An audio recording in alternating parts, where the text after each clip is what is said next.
So we were just talking about your alignment and drift, okay? And I took you up to the foul line. Usually, if you want to play straight up any board, you're going to be only about 6 boards. 2, 3 boards a swing, 9 or 10 boards, up to 15. So most people's parameters are 6 to 15, and we're talking foot compared to target at the foul line. Okay. So let's see where your foot starts here.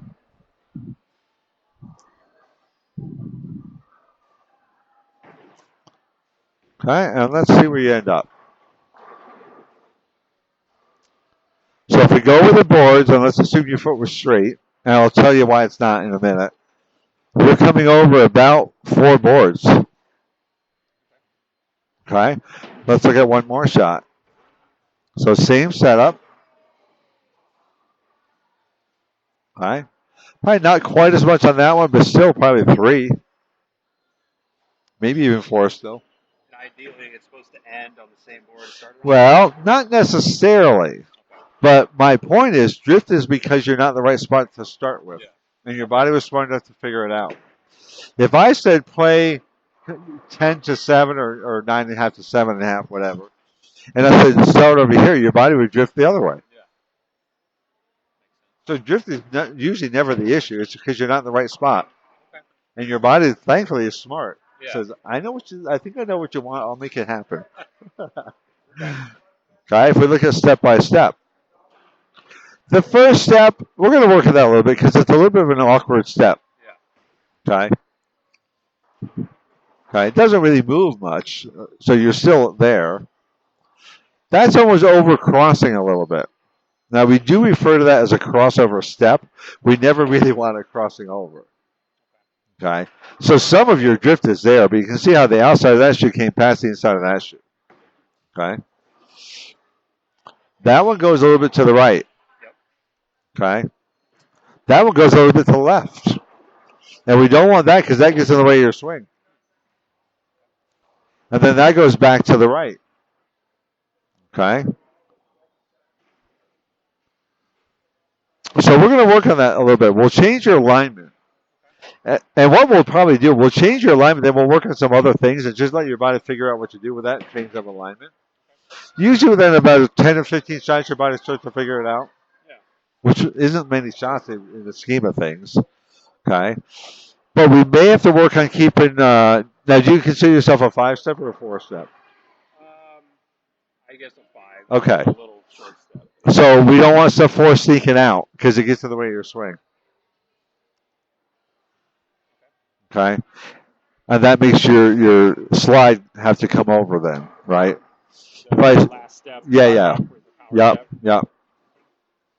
So if I show you footwork here, let's just use somebody else as an example. Let's see. Let's use Brad first here. Walks fairly straight, but once a step before the slide, that step before the slide just stays in. So it's kind of like he's walking on a 2x8. Yeah. And see, on the crossover step, it doesn't necessarily cross over. It kind of just goes in front to create space.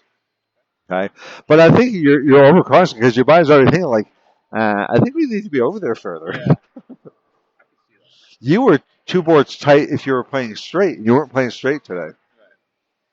Okay, so we can kind of work on that a little bit. Okay. Usually the slide would be about the board on the step before the slide. So had that step stayed in tighter, your slide would have been kind of right in front of it. The 4-step? Yeah. Yep. Okay.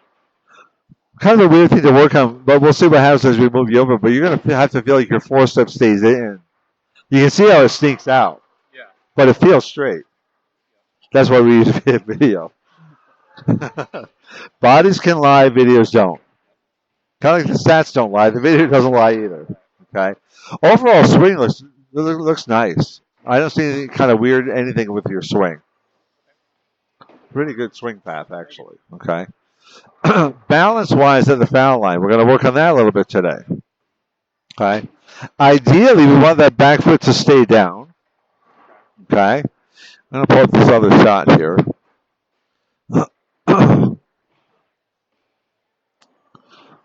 Okay. That's probably pretty close there. But we do want the back foot down. And we want see on the tip of the toe? We want the toe to point to the right. So you're a little bit on the outside part, kind of the pinky toe side of that shoe. And what happens is, if that toe doesn't flip over, it makes your hips more open. Okay? Think of, and that's probably why your slide foot, that's why your foot turns to relieve pressure from your knee. Okay? Um, Imagine this is at 12 o'clock, right back here is 6. So you're about 4. Okay? Now, if the back leg is about 4, and you're on the pinky toe side of your shoe, the hips are a little bit open. If your legs are 4 and you're on the tip of the toe, it rotates that right hip back. And then to take pressure off your hip or your knee, your foot will turn. Because imagine if your hips are open, your slide foot stays straight, your knee would hate you. Yeah. Okay? So we're going to work on back foot down, toes point to the right. It's not about throwing your leg's there. It's really about the foot difference. Okay? But that does affect your hip position. You see your hips are facing like way over. Yeah. Makes you want to. Yeah. Okay. Got it. And then the other one, you probably pull a little harder, and that's why your leg came up higher.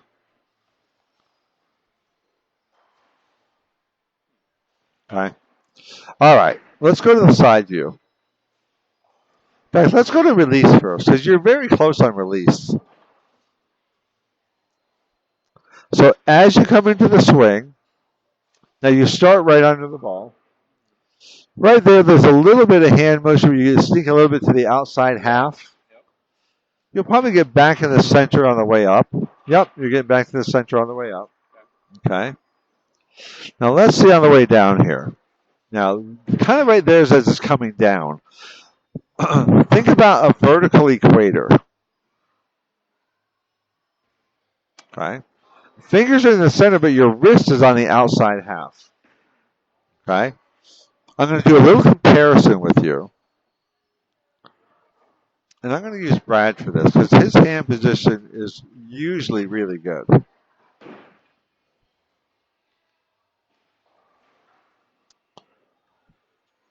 All right. And what we'll do, we'll make him left-handed so we don't have to reverse anything. Okay. All right. So at the top here, exactly. So now watch as he comes down. He just stays there. So just below the hip, he is still just inside the equator. He's not like away all torqued. Let's see you on the way down here. So your fingers are in the center, but the wrist stays out to the left. Okay? So right about there is the ball the same height. Okay? Now as he starts his release, that's kind of right before he starts his release. Right there. And look, he is still kind of in the center. Yeah. His fingers are just inside the center. The hand is dead center. So his fingers are like 5 o'clock. They go from 5 through the ball to about 7. Okay? So you have pretty good finger motion, but notice with the hand on the outside, the hand doesn't do much. So that's why you have a lot of end over end. Yeah. Okay? So what we would work on is the feeling of kind of the inside of the palm, the wrist, so basically the inside half, would stay more toward that equator at the top. Okay? Now, I don't want you to start way more on the end. If you start more on the end, that makes you go to the out. Okay? Even the fact that you're coming out here is a sign you're probably helping your swing back for some reason. Because I've played around with some other stuff, and when I do, in this stage, it's more behind the ball. Yeah. So it's, yeah. Yep. So you see as his hand comes back, he doesn't get to the outside half right there. Okay. And then if you stayed more toward the center here, maybe you don't have to work on what happens next. Yeah. It's all kind of a chain reaction, but you see your wrist never got back to the center. Okay. If I go to a little bit less powerful position than Brad, let's use, I'll use Danielle for this.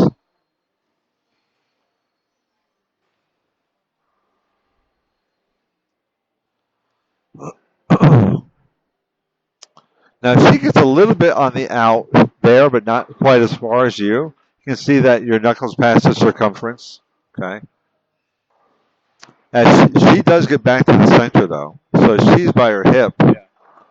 She has everything in, but she got back there at the top. Yeah. Okay. So I don't think it's so much a release thing. You were never in the center with your wrist past this point. So you can't correct it at the release because it happened way before the release. Yeah. Yeah, like you're out on the outside half there. You weren't trying to release it there. Right. Seems like this is an effect of something else. Yeah, yeah. earlier. Yep. I Okay. feel that. But actually, hand motion is really close.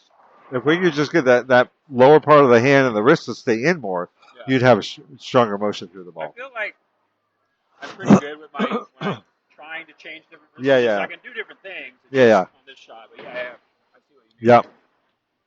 Yep. And, you know, it's always good to record because what you feel may not be what you do. And I do that a lot. I have a little Yeah, yeah. tripod thing. And Perfect. record myself. Okay. So we want, coming down, we want this to be over to here. Okay. Okay. All right. Let's go to your side view here. You're close on a lot of things. You have way I feel more like good I'm than bad. close. Yeah, I Okay. feel like it. In the setup position, two little things. One, I think that's kind of a high ball position. And it's hard to see from this angle. I have to record everything from this side, obviously, because I'd be in the way over there. But you kind of have your ball high, but then you kind of bend your wrist back. I would lower that to more level, but then keep your wrists more level. Okay. Okay. Let's just play in motion. And the first step, I think we can make that a more fluid step. Yep. Okay. Because it's kind of like, it's almost like you're just trying to fake yourself out into being 5, even though you want to be 4. Yeah. Yeah. I did kind of dabble back and forth between 4 and Yeah. 5 a little bit. And I felt like when I would have record myself on the first, when I was trying to do 5, and Yeah. I tried to take that first step, and it was way too big. Okay. Even though it felt like I wasn't moving it at all. That was going to be my next question. That was Sometimes why I I did see that. this when you try to have a smaller step. Yeah. So Okay. I kind of figured out if I just kind of like picked my leg up, if I felt like I picked it up Yeah. and put it back down, it was like the correct length. Yeah. And the first step can be small. Now that's really small. Okay. It's okay if your heel passed your toe. Okay. Okay. But it would give you more fluidity. Think about if you're walking. Imagine every step you took to initiate the step you came straight up first. That would be kind of awkward. Okay. And you can see it's like your step is taking an elevator. It goes up, but it never goes forward. Right. So we can have a small step. Yeah. I'll show you two people. Brad has like a half a step.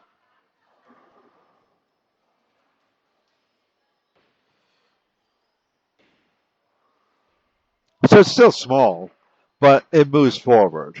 Yeah. Okay. Okay. Like a half step. Yeah, exactly. Now, somebody like Marshall he goes back and forth from 4 to 5 all the time. So he has a super I small, like this game a lot. really small first step. But it looks less awkward because it moves forward. Barely, but it Yeah. moves forward. Okay. Not up. Yeah. So we can just make that a little step. Okay. Because it's like your body doesn't know if it's supposed to step or not. Yeah. Okay. Now, there's a position of the fouling we don't want. Okay. Well, look at your back leg. It's up, and your toes would be almost left of your heel. That gets you super, super sideways. If that foot were down, your toes would be pointing over here. They should be pointed toward us. Okay? So that one, your leg went up, but your toes stayed pointing to the right. I'm sorry, to the left. And that just makes a very awkward body position of the foul line. Yeah. And that's why you had to struggle for balance. And see, that foot had to turn even more. Yeah. Your hips are facing like way down here. Where should they face? They should face a little bit open, but more toward where you're bowling. Okay. So that's why your slide foot turned more because that was the worst. Your back foot was worse. Okay. If we go to timing, I don't see you being late in timing. Well, I used to be almost like on the wrong foot. So I worked Oh really wow. hard at that. Well, you've done good work Thank you. because we want the ball out and down to about belt level. That's kind of where you are. Okay. On the next step, it's a little bit past the leg, just below the butt. Yep. Top of the swing on the next step. So I think timing wise, you're really pretty good. Okay. Foot stop, ball come through. Yep. Not bad. Okay. Let's look at a different shot.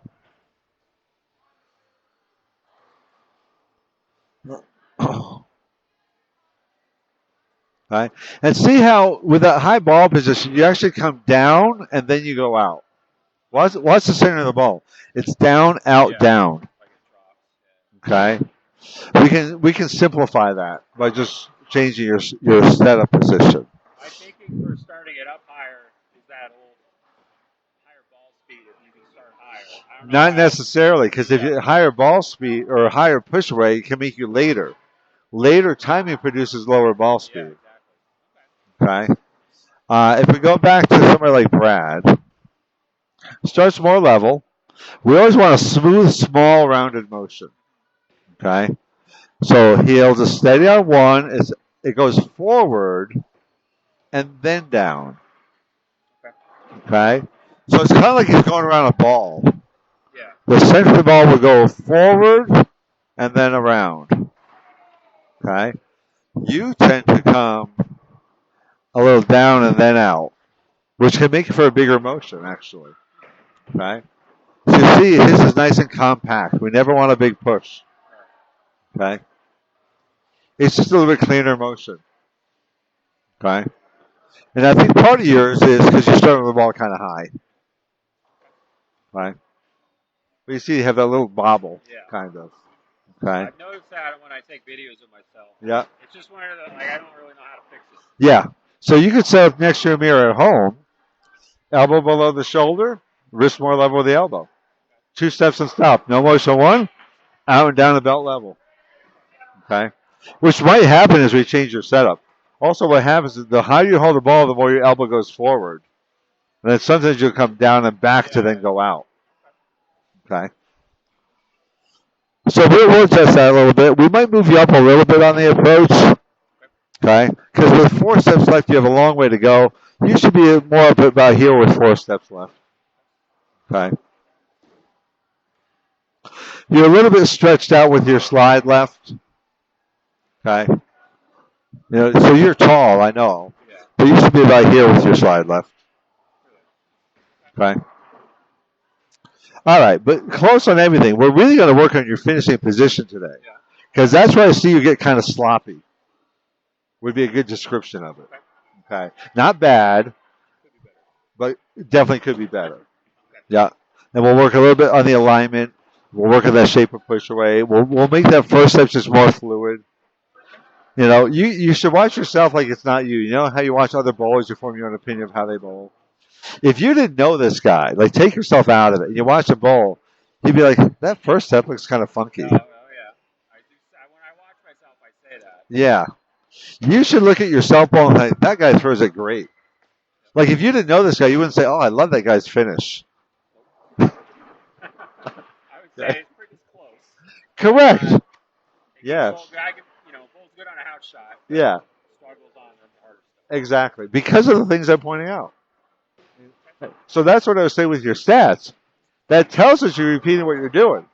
But a couple things you're doing, a couple things you're repeating are causing what you don't like. If I could add one more thing on that, if you look Yeah. at my list there, I feel like I'm pretty good at repeating throwing the ball in front of me straight, but when I try to open it up, it all Right. falls apart. Okay. So that's And you have enough rev rate and a good hand motion to play anywhere on the lane. yeah, and I think Okay. that might be my biggest weakness is trying to Okay. open it up. And it could be that your alignment's not right. You're not giving enough boards. Okay. Or sometimes people think I have to hit it harder when I move in.